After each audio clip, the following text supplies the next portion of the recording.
10-year-old who bullies a classmate gets swift dose of karma. But before we start, please take a moment to give this video a like, subscribe and hit the bell so you'll never miss these great stories. Getting your kids to listen and really learn lessons when they've done something wrong can feel impossible. One Ohio father tried the long talks and emotional exchanges with his daughter.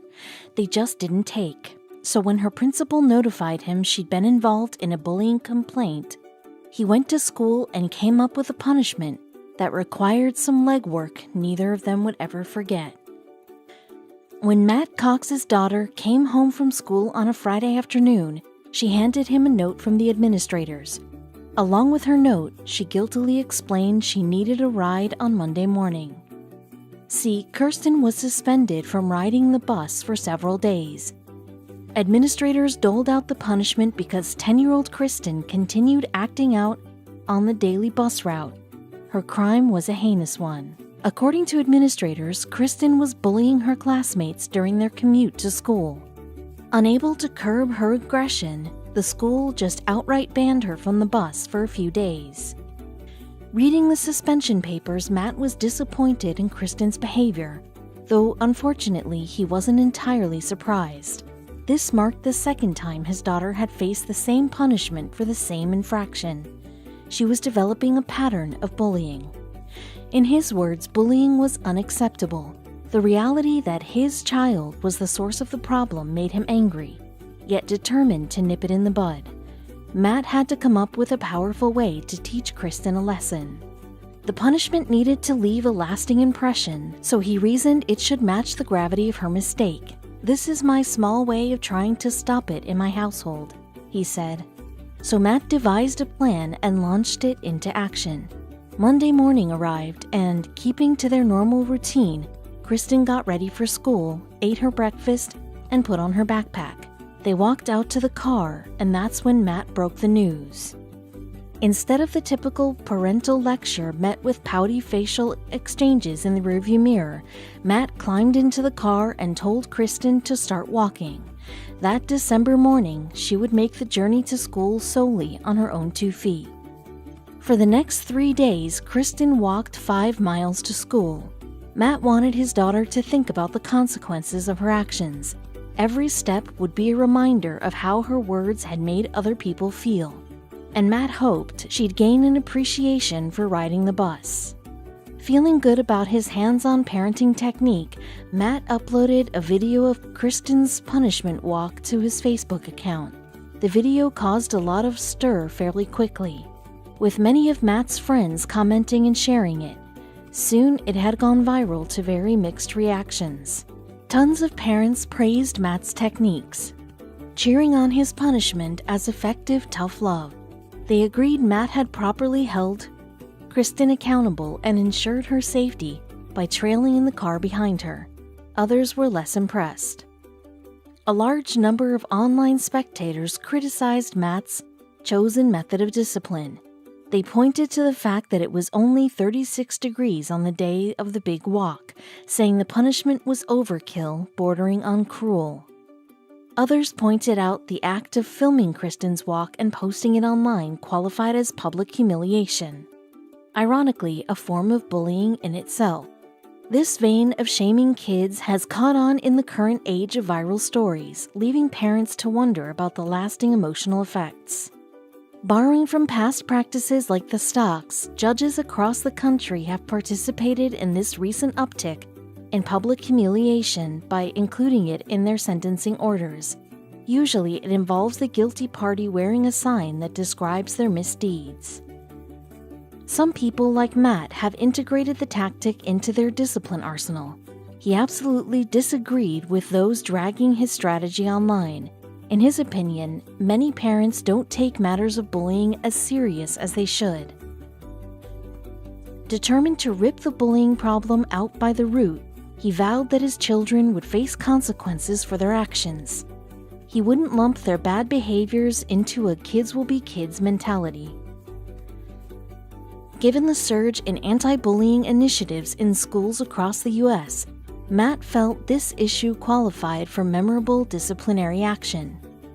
Kristen is on the cusp of transitioning into middle school. the age group most reported to struggle with bullying. Studies show that 1 in 3 children in the U.S. experience bullying in their schools, with 70% of students overall witnessing incidents of bullying. In Matt's mind, he was doing his duty as a parent to combat what's been labeled as an epidemic. In response to the negativity, Matt posted an update on Kristen. Still has all her extremities intact, is happy and healthy, and seems to have a new outlook on bullying as well as a new appreciation for some of the simple things in life she used to take for granted. Kirsten admitted she regrets her actions and that her punishment did make her think things through, noting how it makes her feel when people aren't nice to her.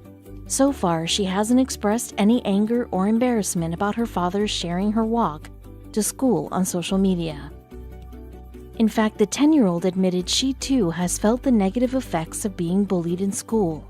Matt read comments on his video that detailed the experiences of others who'd been bullied by all 3 of his children. The truth is, with the prevalence of technology, kids have to worry about being targeted, not just at school.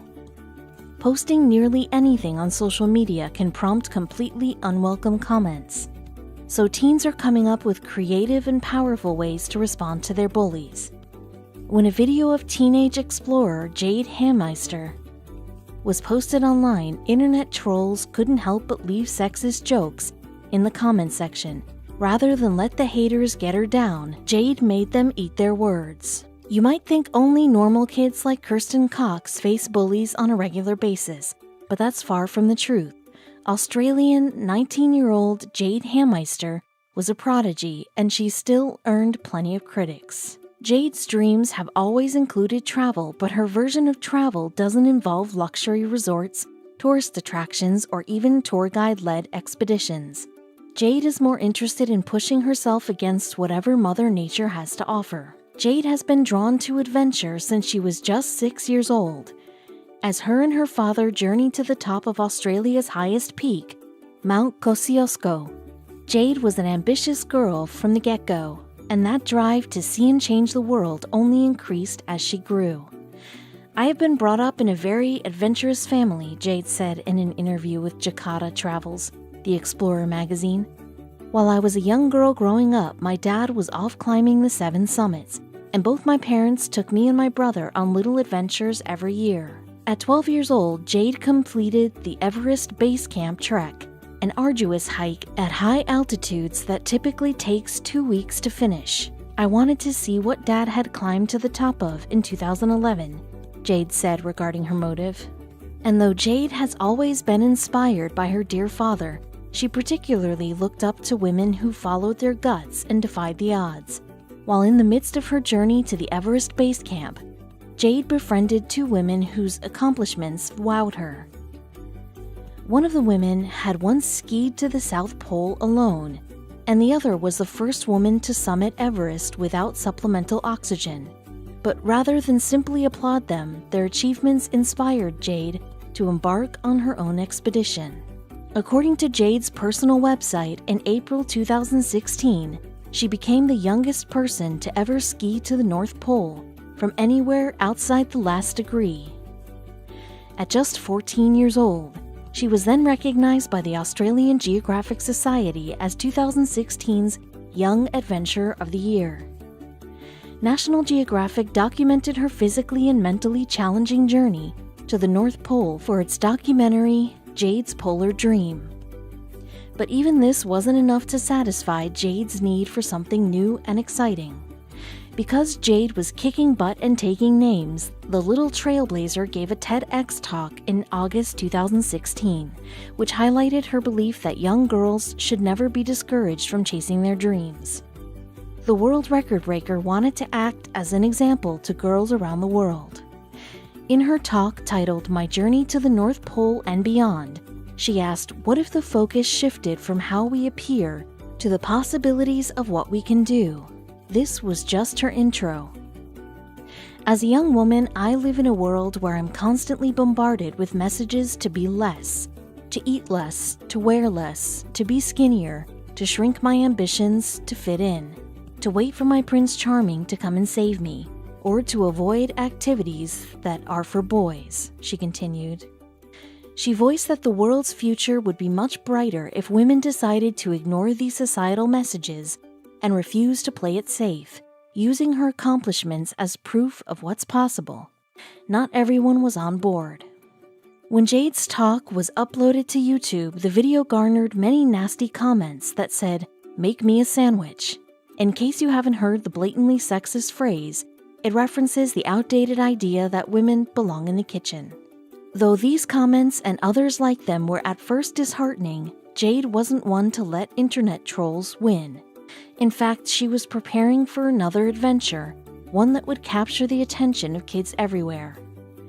In January 2018, Jade Hameister became the youngest person to complete the incredibly difficult polar hat trick, which is a 3-tiered feat that entails skiing around the North Pole, crossing Greenland's largest ice cap, and around the South Pole.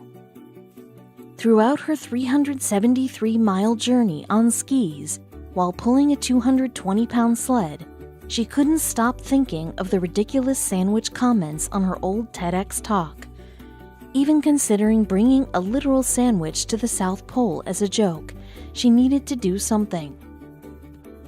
But the more Jade thought on it, the more she realized it was an epic way to respond to her ghastly internet trolls.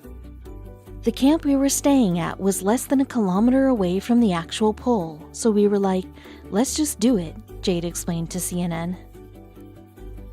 She posted a photo of herself standing tall at the very top, or bottom in this case, of the South Pole on her social media profiles, hysterically captioning it, "I made you a sandwich, ham and cheese.